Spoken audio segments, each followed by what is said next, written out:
वो करम की गठरी सर पर है और बोझ भी उसका भारी है। थोड़ा इमोशनल हो रहा हूँ। हबीब तनवीर क्या थे? I saw this play and man, it was something else. पानी please be very careful about whom you work with. कई बार रिहर्सल चल रहा है तो 4 बजे तक चल रहा है, खाना भी पक रहा है, बच्चे भी खेल रहे हैं, साथ में थिएटर भी हो रहा है। वो सब तो ठीक है, लेकिन पेट हमारा खाली है। What is it that a piece of art should do to you? कुर्सी के पीछे तौलिया होता सफेद रंग का, पीछे नमक पट्टी होती। हबीब साहब मेरे को कोरस में आने दीजिए। तुमने उनको रिश्वत क्या दी है? हबीब साहब से बात करने की उस वक्त हिम्मत नहीं थी। I remember Chaitram's eyes. At a point of time, he was being considered to play Natha. हबीब देखो, इसको देख रहे हैं, सबसे अच्छा लगा। हबीब साहब थे, हबीब साहब है और हबीब साहब हमेशा रहेंगे। Exactly my story. अब रिहर्सल बंद।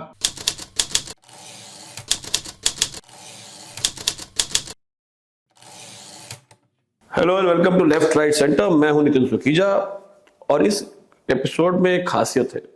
वो ये है कि ये एपिसोड हम अपनी तरफ से हबीब तनवीर को ट्रिब्यूट देते हुए बना रहे हैं। 8 जून को उनकी डेथ एनिवर्सरी है और अब मुझे लगा कि किससे बात की जाए इस बारे में। तो मेरे दोस्त हैं, उन्होंने हबीब साहब के साथ बहुत करीब से काम किया है, उनके नाटकों में काम किया है, उनके साथ काफ़ी गुफ्तगू की है, उनके घर गए हैं, वो उनके घर आते थे। हिमांशु त्यागी, बहुत बहुत स्वागत है आपका। Thank you. और मैं इससे शुरू करता हूँ। प्रॉब्लम नहीं है ना तुम्हें? मुझे किसी से कोई प्रॉब्लम नहीं, आपसे प्रॉब्लम करके कहाँ जाऊँगा? हाँ, कहीं जा जा नहीं सकता, वो मार खाओगे। तो कहानी ये पहले पढ़ लेते। ये वैसे तो गाया जाता है, मैं गाता नहीं हूँ। मैंने एक बार हबीब साहब से बोला भी कि हबीब साहब मेरे को कोरस में आने दीजिए। देखिए अभी रविलाल सांगड़े भी बोल रहे हैं कि मैं बहुत अच्छा गाने लगा हूँ और फलां फलां भी बोल रहे हैं। तो उन्होंने मेरी तरफ देखा, बोला तुमने उनको रिश्वत क्या दी है? तो इसका मतलब मैं समझ गया कि भाई कोरस में अभी भी क्वालिफाइड नहीं है to enter the chorus and to sing. So I won't sing this, but yes, why I'm reading these lines to introduce my association with Habib Saab, we'll come to that. या ये उनका एक drama है, देख रहे हैं नयन, जो उन्होंने अपने रेट्रोस्पेक्टिव में नहीं किया। तो जब हमने हबीब साहब से पूछा कि हबीब साहब देख रहे हैं नयन, आपने क्यों नहीं किया? तो बोले वो अब आवाजें नहीं है, चली गई। हमारे हिसाब से तो वो बहुत अच्छी आवाजें थी जो उनके पास में थी, but for him to have sung a song like this, the voices weren't there. तो ये कुछ इस तरीके से जाता है। अब रहिए बैठ एक जंगल में, सब कुछ तजकर बैराग लिए। वो करम की गठरी सर पर है और बोझ भी उसका भारी है। थोड़ा इमोशनल हो रहा हूँ। पानी ये लीजिए, पानी पी लीजिए आप। फिर से ट्राई करते हैं जी। अब रहिए बैठ एक जंगल में, सब कुछ तजकर बैराग लिए। वो करम की गठरी सर पर है और बोझ भी उसका भारी है। क्या बात? कुछ बोझ से पांव रुका भी है, कुछ चलने की तैयारी है। कल और किसी की बारी थी, अब आज हमारी बारी है। ये नाटक मैंने देखा था 1992 में। I saw this play and man, it was something else. You get goosebumps thinking about the play and the whole experience of theater that gave you. There was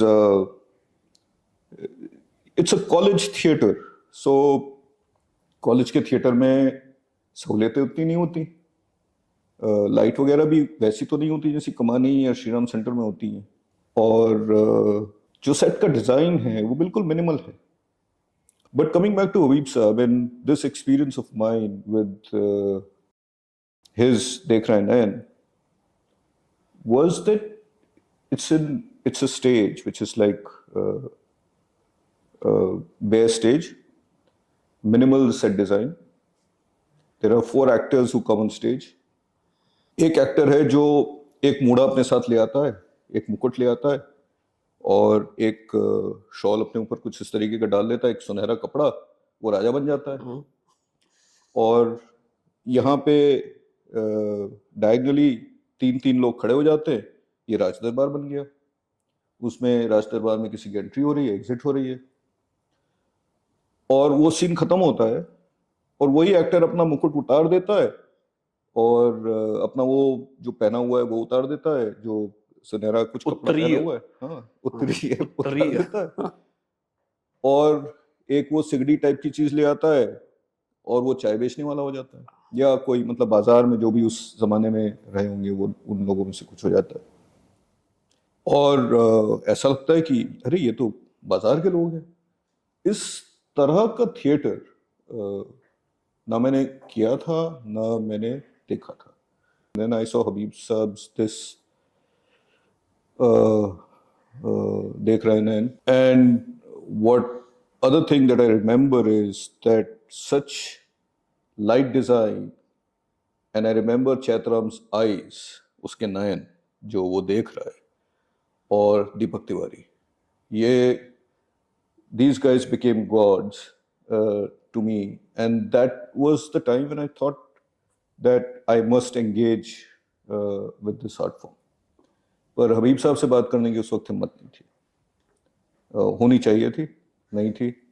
फिर कॉलेज में भी हमने अपने जो हमारी जो अध्यापिका थी सुचित्रा गुप्ता, जो बहुत हम लोगों की मदद करती थी थिएटर करने में, क्योंकि खुद थिएटर करती थी, उनसे हमने पूछा कि हम करें हबीब साहब के साथ, तो उन्होंने कहा वो तो छत्तीसगढ़ी एक्टर्स के साथ काम कर दो, तुम्हारे साथ क्या करेंगे, और उनका रिहर्सल तो बेरसराय में होता है, तुम कहाँ जाओगे।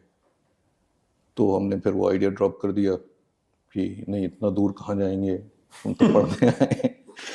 नहीं, वो एक रियल प्रॉब्लम था उस वक्त, मेट्रो नहीं था भाई उस वक्त, तो आपको बस में जाना पड़ता 3 बसें बदलनी पड़ती थी। और हबीब ब्लू साहब लाइन का, है कि ग्रीन लाइन है कि अच्छा हबीब साहब का रिहर्सल शुरू होता था शाम को क्या उस तक बेरसराय में 7-8 बजे, और जो मैंने सुना है जो उनके एक्टर्स खाना भी पका रहे होते, क्योंकि वहीं पे एक कम्युनिटी लिविंग टाइप की चीज थी, जो वो लोग साथ में रहते थे, और खाना भी पक रहा है, बच्चे भी खेल रहे हैं, साथ में थिएटर भी हो रहा है। अच्छा, मैंने ये भी किस्से सुने हैं कुछ और लोगों से, अनूप उपाध्याय जो दोस्त हैं और टीवी में बहुत काम करते हैं, अनूप त्रिवेदी, इन लोगों से, कि कई बार रिहर्सल चल रहा है तो 4 बजे तक चल रहा है, और फिर किसी कलाकार ने कहा वो सब तो ठीक है लेकिन पेट हमारा खाली है, तो हबीब साहब ने कहा अच्छा अब रिहर्सल बंद, और फिर लोग निकले, लेकिन सुबह 4 बजे।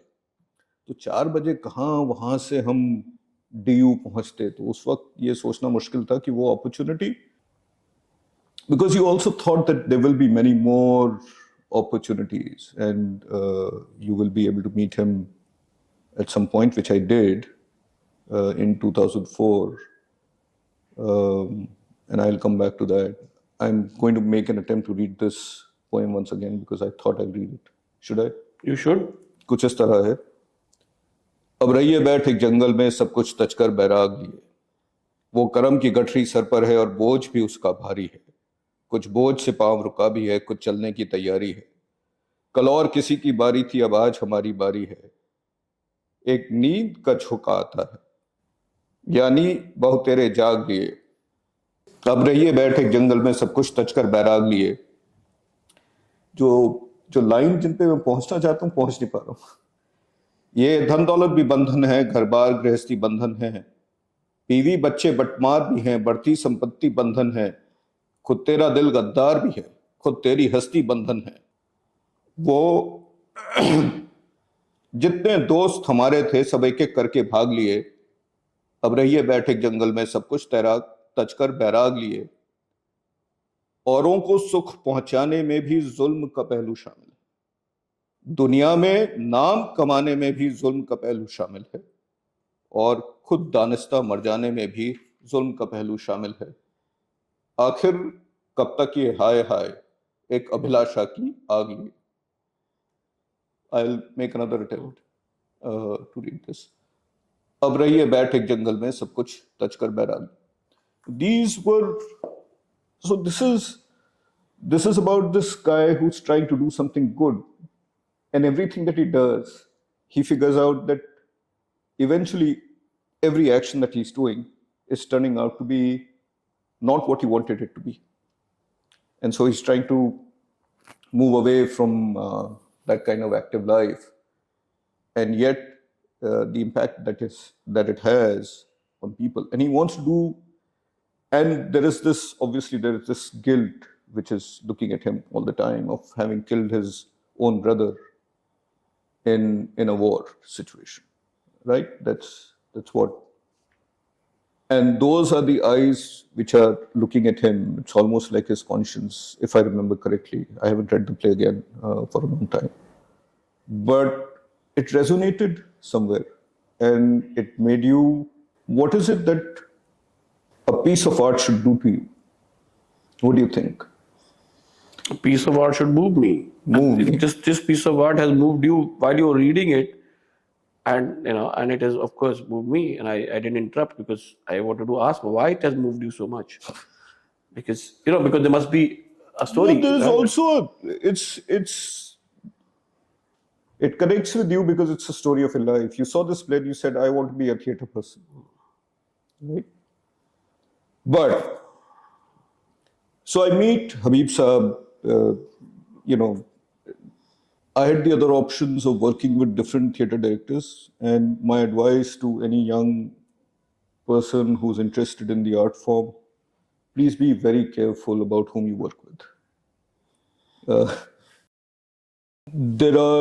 You have to choose wisely who your mentor can be. Because otherwise you get into some experiences that आप नहीं करना चाहते और वो आपके साथ में रह जाता है और एक तरीके का एक ऐसा एक्सपीरियंस बन जाता है कि आप उससे उबरना बहुत मुश्किल हो जाता है। अब उस दौरान हबीब साहब LSR में एक ड्रामा डायरेक्ट कर रहे थे, LSR की लड़कियों के साथ में जो स्टूडेंट्स थी। उसी दौरान वो अपने दांतों का भी काम करवा रहे थे, दांत निकलवा के वो लगवा रहे थे। तो अब उनको एक आदमी चाहिए था जो उनको समय पर डेंटिस्ट तक पहुंचा दे और जब उनका काम हो जाए तो वापस पहुंचा दे, तो वापस डेंटिस्ट के पास से वापस ले आए। तो हम तो खाली बैठे थे। अब हमको वैसे किसी का पिछलग्गू बनना अच्छा नहीं लगता कि हमको आप कहिए कि अब अमिताभ बच्चन साहब का बैग उठा के चलिए, तो वो भी हम नहीं करेंगे, हमको नहीं अच्छा लगता। लेकिन हबीब साहब की there was something else about him. तो अब मैं उनको, हमारे पास में एक गाड़ी थी, हम पेट्रोल भरते थे, पहुंच जाते थे LSR समय पर। समय पे पहुंचने की हमारी आदत है, वो उनको अच्छी लगती थी कि भाई समय पे पहुंच जाता है, जवान लड़का है, समय पे पहुंच जाता है। उनको हम ले जाते थे डेंटिस्ट के पास। अब डेंटिस्ट के पास जा रहे हैं तो हबीब साहब हमारे जैसे आदमी तो थे नहीं कि चुपचाप बैठे रहे, बात करते थे। कभी पेड़ के बारे में बात कर रहे हैं, कभी रोड के बारे में बात कर रहे हैं, कभी राजनीति के बारे में बात कर रहे हैं, कभी दांत के दर्द के बारे में बात कर रहे हैं, कभी हमारे बारे में पूछ रहे हैं, अरे आप थिएटर क्यों नहीं करते हैं। तो इस तरह की बातचीत होती थी। एक दिन ऐसी बातों में मैंने उनसे कहा कि अगर हबीब साहब, अगर मेरी माँ मेरे पीछे नहीं पड़ती तो मैं IAS का इम्तिहान लिख देता और IAS बन जाता। मेरी जिंदगी बिल्कुल फिट फाट चलती, मेरे को चेक आता रहता हर महीने गेट में। पीछे कुर्सी के पीछे तौलिया होता सफेद रंग का, पीछे पट्टी होती, आगे वो टेबल पे 2 पेन होते। तो अभी सब बोलते, exactly my story, if my father didn't push me to write ICS, I would have written ICS. So I said, now whether the story is true or not, the thing is that I didn't have a very rare interaction with him. I had an interaction with him like everybody else did. और मुझसे ज़्यादा जो छत्तीसगढ़ी कलाकार थे उनके साथ में interaction, जाहिर सी बात है, उनके साथ रह रहे थे, ट्रैवल कर रहे थे, खा रहे थे, पी रहे थे, झगड़ रहे थे, सारी चीज़ें, उनकी ज़िंदगी उनके साथ चलती थी। तो हम लोग तो पैराशूट होते थे, बीच बीच में जाते थे, रिहर्सल करते थे।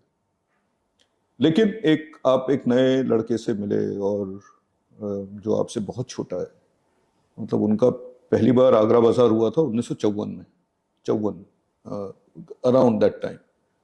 जामिया में। हम पैदा हुए 1972 में, तो इतना डिफरेंस है सीनियरिटी का। But never did he make you feel the relationship of any kind of power, superiority, the experience that he carried with him. I mean, he had been a Rajya Sabha MP, and he had traveled across the world. London, मतलब वो England गए थे, England में पढ़ाई की, फिर Germany चले गए थे ढूंढने ब्रेस्ट को। ब्रेस्ट मर गए उसके पहले, उनका इंतकाल हो गया, वापस आ गए। अच्छा, और उनका तरीका एक था लोगों से बात करने का कि जैसे मैं जब उनको छोड़ के वापस आइए रिहर्सल में बैठिए, तो जैसे बहुत सारे डायरेक्टर्स हैं, उनका नहीं हमारे रिहर्सल में कोई और नहीं है। He didn't mind people coming into his rehearsals like that. तो हबीब साहब के साथ में जब पहली बार जब उन्होंने हमको बुलाया कि भैया आप आइए हमारे साथ में आगरा बाजार कीजिए। आगरा बाजार हमने पहली बार देखा था 1989 में। हम स्कूल से गए थे 4 लड़के। हमें कुछ समझ में नहीं आया था। एक तो भाषा नहीं समझ में आई थी, वो कॉन्टेक्स्ट नहीं समझ में आया था, ना उसकी राजनीति समझ में आई थी, और ना नज़ीर की पोएट्री समझ में आई थी। हमें वो थोड़ा बहुत जो एंड में जो डांस वांस होता है वो हमको अच्छा लगा था कि हाँ भाई बढ़िया, कुछ हो रहा है, कुछ एक्शन है, कुछ एक्शन है। बाकी हमें कुछ समझ में नहीं आया। तो हम पहुंचे, उससे पहले हम काफ़ी दिल्ली के स्टेज पे काम कर चुके थे, अलग अलग लोगों, ड्रामाटेक के साथ, एक्ट वन के साथ, थोड़ा बहुत अस्मिता के साथ, और अस्मिता के साथ एक्चुअली नहीं, पर अरविंद गौड़ के साथ JNU में, और बैरी के साथ, और कुछ एक्सपेरिमेंटल थिएटर कुछ JNU के स्टूडेंट्स थे वो करते थे। That was very interesting. But तुम पहुंचे, अब वो रिहर्सल स्पेस जो है वो एक इट्स लाइक अ हट, अनइवन ग्राउंड, एक दरी बिछी हुई है, 2 वहां नीचे बैठे हुए हैं। तुमको लगा ये हम कहाँ आ गए, ये तो बिल्कुल अलग जगह है। जिस तरीके का काम हम करते आए थे ना, बैरी के थिएटर में एक स्टूडियो होता था, वहाँ कुर्सियाँ होती थी, कुर्सियों पे स्क्रिप्ट रखी होती थी। बैरी जैसे आदमी है, अगर उन्होंने आपको स्क्रिप्ट रीडिंग के लिए बुलाया है तो एक पहले पूरा मंच, पूरा रूम सेट होगा, हर आदमी के लिए एक स्क्रिप्ट रखी रहेगी, वो लोग आएंगे, बैठेंगे, और बिल्कुल डॉट टाइम पर काम शुरू हो जाएगा। अब यहाँ हम पहुंचे, हम अंदर घुसे, तो हबीब साहब कुछ हिसाब किताब की बातें कर रहे हैं अपने धन्नो और रामचंद्र, जो उनका सब देखते थे उस। हम सोच रहे अच्छा चलो अब बातें होंगी, कुछ शुरू होगा कुछ। फिर अचानक से वो तबला बजा और हारमोनियम बजा, रिहर्सल शुरू हो गई। हमको समझ में भी नहीं आया कि अरे ये तो रिहर्सल शुरू हो गई। So then he tested. I think in a way there were 2 ways that he would test you. One is he would have a conversation with you. So he had a conversation with me, and then एक बार मोनिका दी और हबीब साहब बैठे हुए थे, और हबीब साहब, मैंने कुछ बात हुई साथ में काम करने की, तो उन्होंने बोला तुम्हें मेरा कौन सा नाटक सबसे अच्छा लगता है। तो मेरे दिमाग में तो देख रहे नयन था, तो मैंने कहा देख रहे नयन। तो मोनिका दी बहुत खुश हो गई, तो मेरे को लगा मैंने सही जवाब दिया है, तो कि हाँ तो हबीब देखो इसको देख रहे नयन सबसे अच्छा लगा। तो फिर मुझे बुलाया गया, फिर उन्होंने वहाँ पर जब हम पहुँचे, तो अभी हमको पता नहीं था कि हमारा टेस्ट हो रहा है। हम तो अपने आपको बहुत तुरंखा मानते थे कि ठीक है हबीब साहब हैं लेकिन हम भी हैं। हाँ, तो हमको स्क्रिप्ट दी गई और हमको बोला कि आप why don't you be a part of the scene? So I became a part of the scene. Now, for me, more than Habib sir, Deepak Tiwari was a god. I had seen him in terms of actors that I have seen on Delhi stage. Deepak Tiwari. Much later, I discovered Vijay Shukla, Vijay Raj in Agni Aur Barkha. These are the male actors that we are talking about. These are some of the finest that and of course you've seen Manoj Bajpayee and Rituraj and some other actors, but these were right at the top. in my imagination, Deepak Tiwari's eyes used to they would burn on stage. And so would Chatra, who later became my friend. वो किस्सा अलग है, पर अभी उसका वक्त नहीं है. तो हमको लगा कि हम टेस्ट में पास हो गए, तो हमको एक रोल दिया गया जिसका नाम था गंगा प्रसाद. अब ये गंगा प्रसाद जो आदमी है, उसके बारे में पूरे ड्रामे में बात होती है, लेकिन वो 2.5 घंटे के बाद आता है. ड्रामा मतलब 3 घंटे का है, 2.5 घंटे के बाद गंगा प्रसाद आता है. और वो बेसिकली पैसे वाला आदमी है, लेकिन जो कॉस्ट्यूम हमारा है वो 1950 के ज़माने का या 1989 का है शायद. तो वो पता नहीं कब ट्रंक खुला है, तो कॉस्ट्यूम से कोई अमीरी झलकती नहीं थी, सिवाय इसके कि बाकी लोग और भी गरीब कॉस्ट्यूम पहने होते थे. आपकी शक्ल से झलकती होगी भाई, आपको रखा गया था, इसीलिए खास किया गया आपको. तो गंगा प्रसाद आते हैं और मेरे ख्याल से 4 या 5 मिनट में उनका रोल खत्म हो जाता है. उसके लिए हमको पहननी होती थी धोती. तो the other thing that happens in Naya, it's another world that they had created. Habib Saab, Monica the actors, people like us also who went and worked with them. हर कोई उतनी आसानी से अपने आप को इंटीग्रेट नहीं कर पाता. हम लोगों में शायद ये खासियत थी, और ये खासियत क्यों थी हमको नहीं मालूम, लेकिन कि हम तकरीबन उनके साथ में घुल मिल गए. घुल मिलना तो तब भी एक पावर का एक सेंस होता है, हम मतलब उनका हिस्सा बन गए. कि घुलना मिलना तो कि कहीं और से आए बड़े लोग हैं, वो घुल मिल गए, but you became a part of that troupe, so to say. Chetu became a friend. Amazing character. Deepak Tiwari. So वो टेस्ट में जब हम टेस्ट कर रहे थे तो हमको पता कैसे चला कि हम पास हो गए.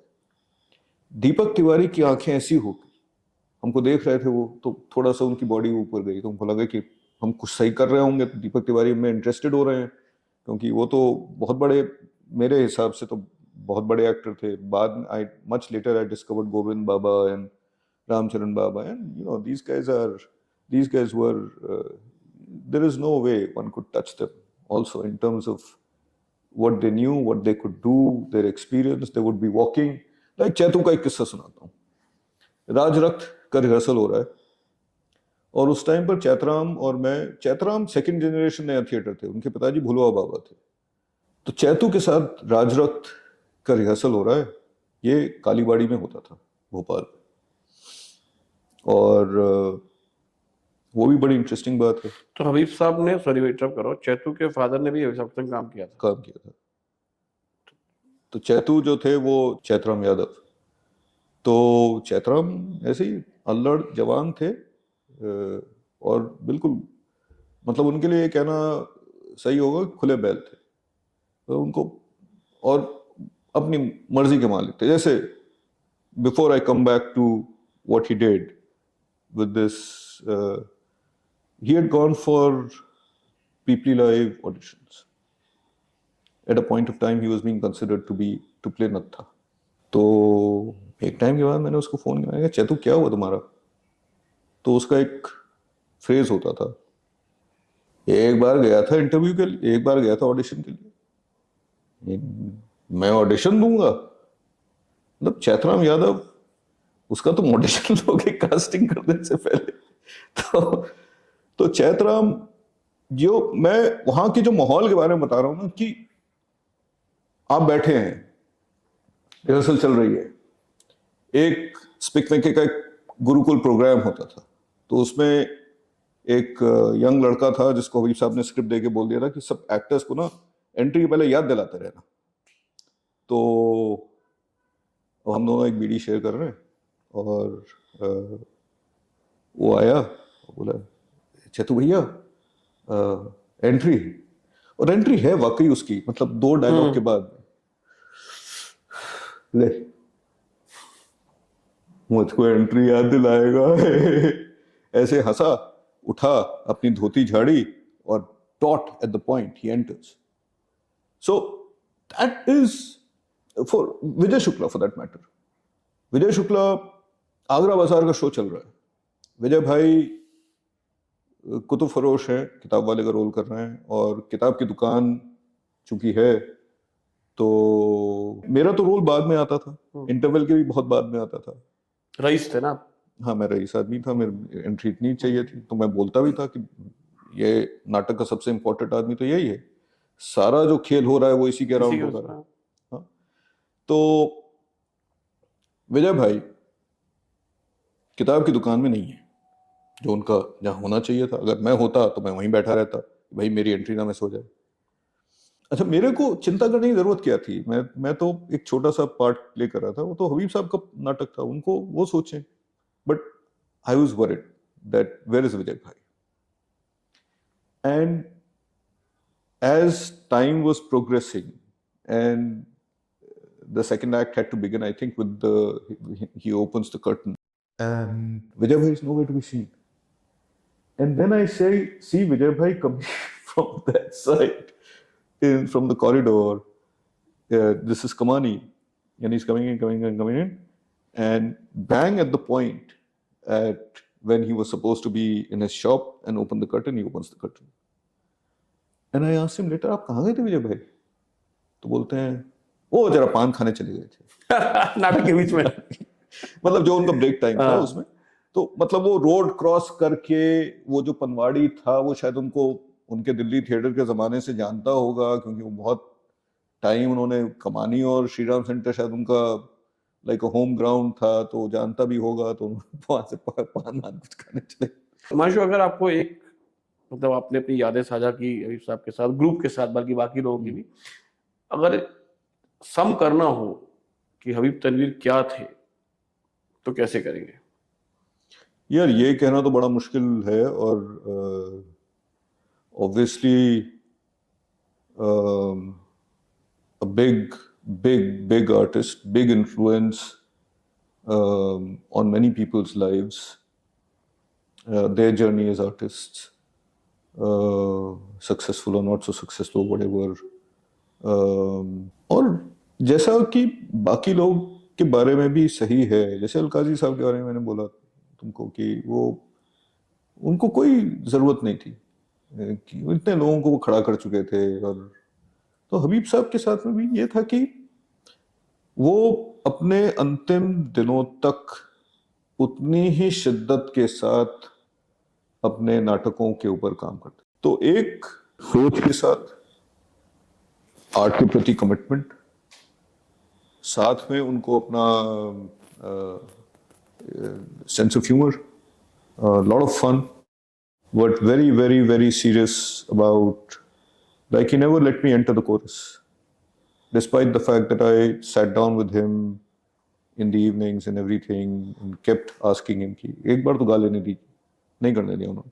तो उसके बारे में उनका बड़ा वो जो एक कमिटमेंट था उनका अपनी आर्ट के प्रति, और परसिस्टेंस और hard work with lot of intent to say what he wanted to say through his art, I mean, in that sense, a true artist. What else can you say? Thank you so much for sharing your thoughts on him. And हबीब साहब थे, हबीब साहब है, और हबीब साहब हमेशा रहेंगे। नया theatre की लेगेसी मेरे ख्याल से हमेशा बनी रहेगी, और हम उनको याद करते रहेंगे। Thank you so much. Thank you.